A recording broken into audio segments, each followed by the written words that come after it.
Chapter 2 of Business Economics, Theory of Demand and Supply, Unit 1, Law of Demand and Elasticity of Demand. So, here's the chapter overview. Theory of Demand and Supply. Demand, what is supply? Its determinants, then law of demand and law of supply, then demand schedule, demand curve, supply schedule, supply curve and its expansion, contraction, increase or decrease. Then elasticity of demand, we have price elasticity, income elasticity, cross elasticity, advertisement elasticity, as well as we have elasticity of supply.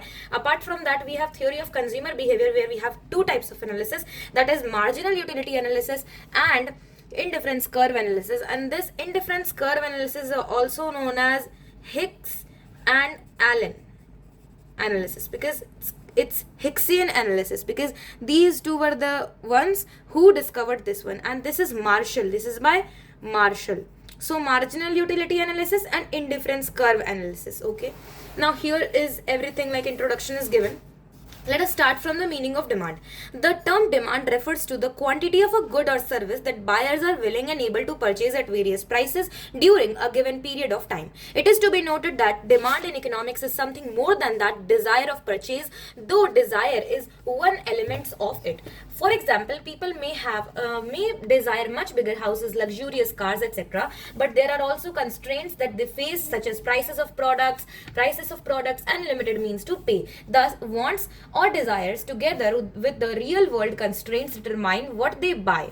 The effective demand for a thing depends on desire, means to purchase, and willingness to use those means for that purchase. Unless desire is backed by purchasing power or ability to pay and willingness to pay, it does not constitute demand. Effective demand alone would figure in economic analysis and business decisions. Two things are to be noted about quantity demanded. The quantity demanded is always expressed at a given price. At different prices, different quantities of a commodity are generally demanded. The quantity demanded is a flow.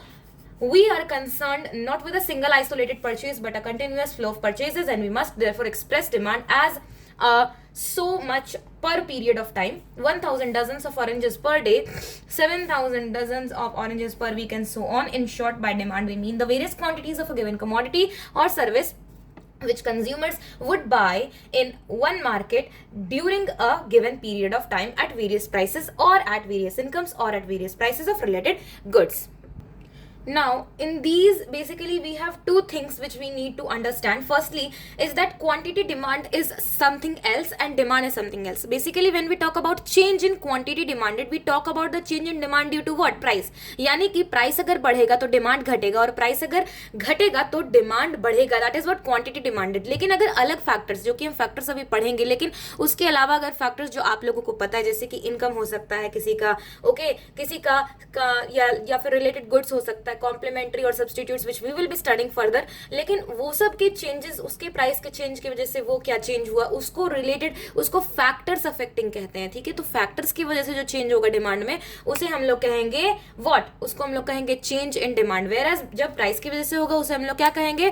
Quantity demanded. Okay, अब यहाँ पे दो concept आता है basically, एक होता है flow, एक होता है स्टॉक. लेट अस सी क्या होता है वो. फर्स्ट ऑफ ऑल हम लोग यहाँ पे देखेंगे कि डिटर्मिनेंट्स ऑफ डिमांड क्या होता है. तो बेसिकली यहाँ पे बहुत सारी चीजें दी हुई है, जैसे कि प्राइस ऑफ कमोडिटी होता है, प्राइस ऑफ रिलेटेड कमोडिटी होता है, डिस्पोजेबल इनकम ऑफ कंज्यूमर होता है, टेस्ट प्रेफरेंसेस होता है. उसके बाद यहाँ पे आपको कुछ इफेक्ट्स दिए हुए हैं which I will be teaching you all further. उसके बाद और भी जैसे कंज्यूमर्स एक्सपेक्टेशन क्या होता है, यानी कि अगर फ्यूचर में एक्सपेक्टेशन है प्राइस का कि वो बढ़ेगा तो अभी का डिमांड जो है वो बढ़ जाएगा. यानी कि अगर आपको पता चल रहा है, like for example let us take example of gold, यानी गोल्ड का अगर आपको लग रहा है ऐसा कि फ्यूचर एक्सपेक्टेशन है कि प्राइस बढ़ेगा तो आज जो उसका डिमांड है वो बढ़ता जाएगा. हालांकि ये एक एक्सेप्शन है इसके लिए. जब हम लोग पढ़ते हैं डिमांड, लॉ ऑफ डिमांड, तो इसमें एक्सेप्शंस भी बहुत सारे आते हैं, जिसमें हम लोग बेसिकली कुछ एक्सेप्शंस लेते हैं, जिसका जो है सबसे पहले तो firstly is the future goods, जो है फ्यूचर प्राइस का जो रिलेटेड गुड्स है फ्यूचर गुड्स, उसमें जो प्राइस का चेंज है वो. उसके बाद गिवन गुड्स आता है which I will be talking about later further, like here only. Okay, उसके बाद आता है प्रेस्टिजियस गुड्स, जिसे हम लोग गुड्स ऑफ ऑस्टेंटेशन भी कहते हैं. और उसके बाद आता है हमारा क्या, उसके बाद हमारा आता है necessary goods. Okay, necessary goods आता है. उसके बाद हमारे पास लग्जूरियस गुड्स, नेसेसरी गुड्स, ये सब आते हैं. और इनमें जो है लॉ ऑफ डिमांड जो है वो अफेक्ट नहीं करता है basically. So basically when I am talking about the exceptions of law of demand, यहाँ पर एक्सेप्शंस है जिसका एक ट्रिक है EFG pin, basically expected rise in future price. अगर फ्यूचर में प्राइस बढ़ेगा तो आज जो डिमांड है वो बढ़ जाएगा, फ्यूचर में प्राइस घटेगा तो आज का डिमांड कम जाएगा। गिवन गुड्स होते हैं, कुछ प्रेस्टिजियस गुड्स होते हैं जैसे गुड्स ऑफ ऑस्टेंटेशन कहते हैं। इग्नोरेंस ऑफ कंज्यूमर्स की वजह से भी कभी कभी लॉ ऑफ डिमांड काम नहीं करता है, और नेसेसिटीज ऑफ लाइफ की वजह से भी। तो ये सब चीज़ें जो है हम लोग फर्दर चैप्टर में पढ़ते जाएंगे, और जैसे जैसे कॉन्सेप्ट्स आगे बढ़ते जाएगा we will be talking about it as soon as it comes. तो हम लोग सबसे पहले जो पढ़ते हैं डिमांड, जो कि हम लोग पढ़ चुके हैं basically. Quantity of a good और service that buyers are willing and able to purchase at various prices during a given period. It is more than just desire, it involves the ability to pay. More than just desire, it involves the ability to pay and the willingness to use, and it is a means, it is a means for what, purchase. ठीक है, elements होते हैं effective demand के। वैसे तो हम लोग बहुत सारे एलिमेंट्स पढ़ते हैं जब हम लोग जूनियर क्लासेस में रहते हैं, जैसे कि हम लोग पढ़ते हैं विश, अफोर्डेबिलिटी, उसके बाद आता है willingness to pay, given price, given time period. But यहाँ पे हमें दिया हुआ है desire, means to purchase and willingness to use those means. उसके बाद desire alone isn't enough, it must be backed by purchasing power. यानी कि सिर्फ डिजायर होना अच्छा नहीं है, आपके अंदर उस चीज को खरीदने का आपके अंदर क्या पोटेंशियल होना चाहिए। जैसे आप लोग हिंदी में कहते हो उसके अंदर उसका चाह होना चाहिए खरीदने का। ओके, सिर्फ चाह से कुछ नहीं होना चाहिए, आपके अंदर वो खरीदने का मतलब आपके अंदर वो खरीदने का हौसला भी होना चाहिए। ओके, कि आप खरीद सके।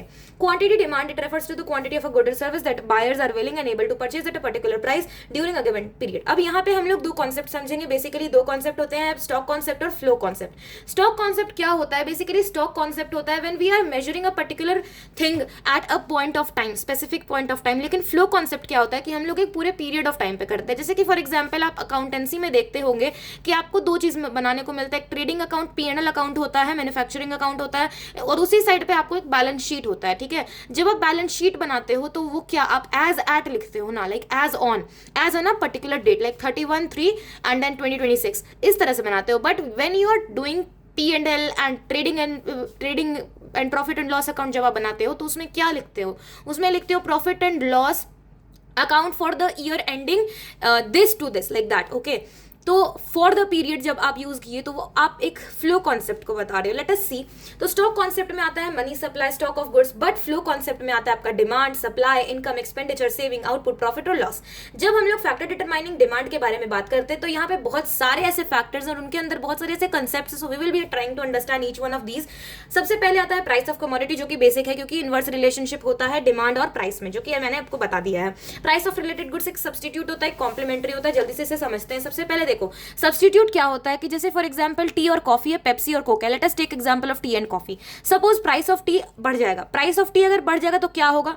जो टी वाले जो लोग हैं वो चले जाएंगे कॉफी वाले में, क्योंकि एक सब्सटीट्यूट है। तो टी वाले जो लोग हैं उसका डिमांड कम हो जाएगा। लेकिन हम लोग टी का डिमांड का बात नहीं कर रहे हैं, हम लोग कॉफी के डिमांड का बात कर रहे हैं। ठीक है, तो कॉफी का डिमांड क्या हो जाएगा? बढ़ जाएगा। यानी कि अगर एक गुड का प्राइस बढ़ जाएगा तो दूसरी गुड का क्या हो जाएगा? डिमांड बढ़ जाएगा। और वाइस वर्सा में अगर टी का प्राइस घट जाएगा तो जो कॉफी वाले लोग हैं वो भी टी में आ जाएंगे और उनका डिमांड कम हो जाएगा। तो बेसिकली इसमें बताता है कि एकदम इक्वल इसका जो है रिएक्शन है। ये जो लॉ ऑफ डिमांड को है ना, ये एक तरह से फेल कर दे रहा है। ओके, कॉम्प्लीमेंटरी गुड्स वही अलग चीज होता है, जैसे कि कार और पेट्रोल कहते हैं। ठीक है, अगर मान लो पेट्रोल का प्राइस बढ़ जाता है, ठीक है, पेट्रोल का अगर प्राइस बढ़ जाएगा तो ऐसे बहुत सारे लोग रहते हैं जो कार सिर्फ और सिर्फ पेट्रोल के लिए लेते हैं, तो डिमांड जो हो जाएगा कार का वो घट जाएगा। सिमिलरली बहुत लोग कार इसलिए नहीं लेते क्योंकि पेट्रोल का प्राइस बहुत ज्यादा है। अगर पेट्रोल का प्राइस जो वो बहुत कम हो जाएगा तो लोग डिमांड कर देंगे कार का क्या? ज्यादा।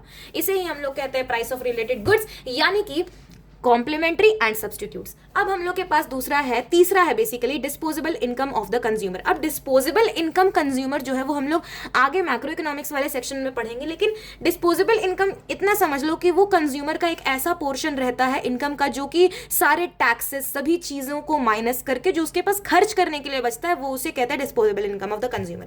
लेकिन यहाँ पे हम लोग को ये जानना है कि अगर किसी कंज्यूमर का बढ़ जाता है तो उसी तरह से वो जो डिमांड ऑफ नॉर्मल गुड्स है वो बढ़ जाता है। यानी कि अगर नॉर्मल गुड्स है, जैसे कि नॉर्मल गुड्स हम क्या कह सकते हैं? नॉर्मल गुड्स हम लोग कह सकते हैं राइस, है ना, फ्लावर, और लाइक ऑल नॉर्मल गुड्स जैसे कि फ्रिज, टीवी एटसेट्रा और द नॉर्मल गुड्स। ठीक है, लेकिन जब हम लोग बात करते हैं कि अगर इनकम घट जाता है तो डिमांड जो है नॉर्मल गुड्स का वो कम हो जाता है। जब हम लोग इस बारे में बात ही कर रहे हैं तो हम लोग बात करते हैं दो बेसिकली गुड्स का, जो कि हम लोग कहते हैं इन्फीरियर गुड्स और गिवन गुड्स। तो ये गिवन गुड्स और इन्फीरियर गुड्स में आखिर क्या जो है वो डिफरेंस है? सबसे पहले हम लोग इन्फीरियर गुड्स का बात करते हैं। इन्फीरियर गुड्स में जो पब्लिक ट्रांसपोर्ट आ गया, ठीक है, पब्लिक ट्रांसपोर्ट हो गया, इंस्टेंट नूडल्स आ गया, ठीक है, स्टोर बॉट गुड्स आ गया, ग्रोसरीज आ गया, ये क्या होता है, इंफीरियर गुड्स होता है, यानी कि घटिया सामान। यानी आपका इनकम अगर बढ़ेगा तो आप इन सब चीजों के डिमांड जो है वो कम कर देंगे, ठीक है। अगर आपका इनकम घट जाएगा तो आप इनके डिमांड जो है इंफीरियर गुड्स के वो बढ़ा देंगे, ओके। अब हम लोग बात करते हैं गिवन गुड्स का। गिवन गुड्स जो होते हैं वो low quality of inferior goods कहते हैं। हम लोग ऐसा कह सकते हैं कि जितने भी सारे इंफीरियर गुड्स हैं वो गिवन गुड्स नहीं होते हैं, but not all given goods are inferior goods. So all inferior goods are not given, but not all given goods are inferior, okay. Apart from that we have one more topic जिसे हम लोग कहते हैं test and preferences of buyers. तो जो determining factors है demand के, उसमें टेस्ट और प्रेफरेंसेज भी अफेक्ट करता है। जैसे कि अगर टेस्ट किसी चीज का अगर बदल जाता है तो उसी हिसाब से डिमांड जो अफेक्ट करता है। कंज्यूमर का एक्सपेक्टेशन, जो कि अभी बताया मैंने, कंज्यूमर का एक्सपेक्टेशन, अगर फ्यूचर में प्राइस अगर किसी चीज का बढ़ रहा है तो आज प्रेजेंट का हम लोग बात करेंगे, प्रेजेंट का डिमांड बढ़ जाएगा। अगर फ्यूचर का प्राइस घट रहा है तो प्रेजेंट का डिमांड, अगर फ्यूचर का प्राइस घट रहा है तो प्रेजेंट का डिमांड वो है वो बढ़ जाएगा। लेकिन हम लोग अभी बता रहे हैं कि देखो फिर से समझते हैं, अगर प्राइस फ्यूचर में किसी चीज का बढ़ने वाला है, अगर प्राइस जो है वो किसी चीज का फ्यूचर में बढ़ने वाला है तो हम लोग प्रेजेंट में डिमांड बढ़ा देंगे, क्योंकि आगे चल के हम लोग क्यों लेंगे। अगर फ्यूचर में प्राइस किसी चीज का कम होने वाला है तो हम लोग डिमांड को घटा कर ही रखेंगे, ठीक है। हम लोग बढ़ाएंगे नहीं डिमांड को घटा कर रखेंगे, यानी कि इक्वल रिएक्शन हो रहा है, ठीक है। इसी में हम लोग को बहुत सारे ऐसे टॉपिक्स आते हैं, जैसे डेमोन्स्ट्रेशन इफेक्ट आता है, बैंडवैगन और स्नॉब और वेबलिन इफेक्ट, जो कि अभी हम लोग पढ़ने वाले हैं। उसके अलावा हमारे पास साइज ऑफ पॉपुलेशन, अगर पॉपुलेशन ज्यादा रहेगा तो डिमांड ज्यादा, पॉपुलेशन कम तो डिमांड कम। Age of distribution of people, अब देखो पॉपुलेशन का एज पर भी डिपेंड करता है। अभी सर्टेनली न्यूज में आ रहा है कि हमारा जो इंडिया का डेमोग्राफिक सिस्टम है, वो स्ट्रक्चर जो है वो हमारा जो है एजिंग पॉपुलेशन की तरफ जा रहा है, ठीक है। तो एजिंग पॉपुलेशन, अगर एजिंग पॉपुलेशन का मतलब है कि ज्यादा बूढ़े लोग हैं इंडिया में, ठीक है, तो उस हिसाब से अगर ज्यादा बूढ़े लोग रहेंगे तो जेरियाट्रिक सर्विस ज्यादा रहेगी, ओके। लाइक हॉस्पिटल्स, जो कि बहुत सारे ऐसे सर्विसेज है जो ओल्ड एज पीपल को प्रोवाइड करते हैं, ठीक है। गवर्नमेंट को सब्सिडीज वगैरह, गवर्नमेंट को क्या देना पड़ता है, उसको पेंशन देना पड़ता है, वो सब चीजें जो है वो बढ़ती जाएंगी। वेयर एज अगर यंग माइंड्स, अगर पॉपुलेशन में ज्यादा लोग यंग रहेंगे तो उन लोग को क्या होगा, उन लोग को जॉब वगैरह प्रोवाइड करने के लिए उन लोग को एआई वगैरह से, मैकेनिक्स टेक्नोलॉजी वगैरह के बारे में अगर बताया जाएगा तो उस हिसाब से तो वो भी डिमांड का एक बहुत प्रॉब्लमेटिक चीज है, क्योंकि जब यंग पीपल रहेंगे तो वो डिमांड करेंगे यंग चीजों के बारे में। जैसे कि फॉर एग्जांपल कुछ लोग मोबाइल के लिए डिमांड कर सकते हैं, फिर कुछ लोग बुक्स के लिए डिमांड कर सकते हैं, ओके। यंग लोग किस चीज के लिए, जो कि ज्यादा एक्सरसाइज वगैरह करेंगे उसके लिए डिमांड कर सकते हैं। वेयर एज जब हम लोग ओल्ड एज के बारे में बात करते हैं तो क्या क्या वो लोग, वो डायबिटीज का जो दवाई रहेगा उसका डिमांड करेंगे, वो घुटने में जो लगाने वाला जो रहता है जिससे दर्द नहीं होता है, वो सारी चीजें का डिमांड करेंगे। वो मतलब बूढ़े का डिमांड अलग होगा और जो यंग लोग हैं उनका डिमांड अलग होगा। तो यही बात है एज डिस्ट्रीब्यूशन ऑफ पॉपुलेशन का, डिमांड कैसे अफेक्ट करता है, ओके। उसके बाद है the level of national income and it's distribution, यानी कि अगर नेशनल इनकम किसी देश का किसी तरह का है तो उसका भी डिमांड जो है वो अफेक्ट करेगा, लेकिन यहाँ पे अग्रीगेट में बात करेगा। उसके बाद आता है consumer credit facility and interest rate, यानी कि क्रेडिट फैसिलिटी क्या मिल रहा है कंज्यूमर को, इंटरेस्ट रेट क्या मिल रहा है कंज्यूमर को, उस हिसाब से भी डिमांड जो है वो अप और डाउन हो सकता है। गवर्नमेंट का पॉलिसी और रेगुलेशन क्या है उस हिसाब से भी। तो बेसिकली अगर आपका अर्निंग या फिर आपका इनकम 20 लाख है, इसमें आप माइनस करोगे टैक्स 6 लाख, जो कि आपका आएगा 14 लाख, इसे हम लोग डिस्पोजेबल इनकम कहेंगे। यानी कि आपका ऐसा इनकम का पोर्शन जो कि टैक्स को माइनस करने के बाद आता है उसे हम लोग डिस्पोजेबल इनकम कहते हैं, यानी कि एक ऐसा इनकम जो आपका खर्च करने लायक है, ठीक है। इंफीरियर गुड्स मैंने बता दिया। एसेंशियल और नेसेसिटीज क्या होता है एक आम इंसान के लिए, ओके। वाटर होता है, फूड होता है, मेडिसिन होता है, एक्सेट्रा, आजकल स्कूलिंग भी होता है, ओके। अब डिमांड बढ़ा हुआ है, that is less than proportionate increase in income, ठीक है। टेस्ट प्रेफरेंसेस भी होता है एक तरह का। अब देखो टेस्ट प्रेफरेंसेस में बेसिकली हमारे पास 4 इफेक्ट आते हैं, एक होता है demonstration effect, bandwagon effect, snob effect और वेबलिन इफेक्ट। सबसे पहले डेमोन्स्ट्रेशन इफेक्ट। डेमोन्स्ट्रेशन इफेक्ट जो है वो जेम्स ड्यून्सनबेरी ने डेवलप किया, ओके। इसमें क्या होता है कि डेमोन्स्ट्रेट करना, okay. From the name itself it is clear कि कॉपी कर रहे हैं लोग बिकॉज ऑफ जेलसी, ओके। उसके बाद आता है बैंडवैगन इफेक्ट, यानी कि आप कॉपी कर रहे हो बिकॉज सब लोग कर रहे हैं, ठीक है। स्नॉब इफेक्ट होता है कि आप कुछ अलग करना चाहते हो क्योंकि सब लोग सेम चीज कर रहे हैं, okay. Like you try to be different, you try to be exclusive, you try to disassociate yourself from the whole herd. Veblen effect का जब हम लोग बात करते हैं तो ये जो है अमेरिकन इकोनॉमिस्ट थॉर्स्टन वेबलिन के द्वारा लिया गया था। इसका मतलब है कि आप प्रेस्टिजियस यानी आप स्टेटस सीकिंग रिच पीपल हो, कॉन्स्पिशियस कंजम्पशन करते हो बेसिकली, यानी कि एग्जांपल में एक्सपेंसिव कार्स, ज्वेलरी एक्सेट्रा, ठीक है। अपार्ट फ्रॉम दैट यहाँ पे कुछ और सारे टॉपिक्स हैं, let us just quickly study all these things together.